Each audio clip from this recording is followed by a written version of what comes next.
مساكم الله بالخير. رسالة إلى إخواننا المغتربين اليمنيين في أمريكا وفي بعض دول أوروبا. المملكة العربية السعودية من أقوى بلدان العالم بالقانون، أمن وأمان وقانون يقط المسمار على قولتنا باليمن. فلما تشوفوا واحد يمني يمسكوه بقضية تحرش، بقضية سرقة، بأي قضية كانت، ما مسكوه عبث، ما مسكوه إلا لأنه مخطئ. وبعدين هنا إذا دخلت أروقة المحاكم والله العظيم يا في عدل لا هو موجود بدولة على وجه الكرة الأرضية.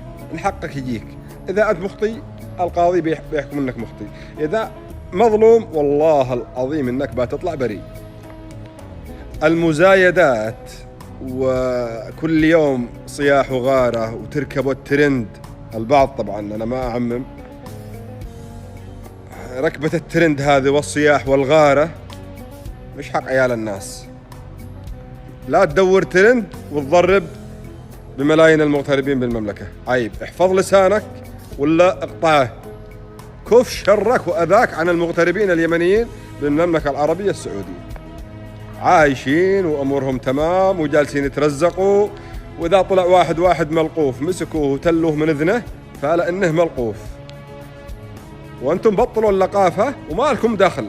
القانون هنا على فكرة أقوى من أمريكا فعلا، والله العظيم إن القانون بالمملكة العربية السعودية أقوى من أمريكا.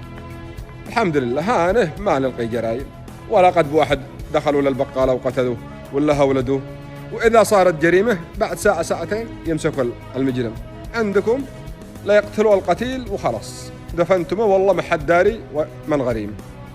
فكل واحد يبلع لسانه، ما لكم دخل، لا حد يتدخل.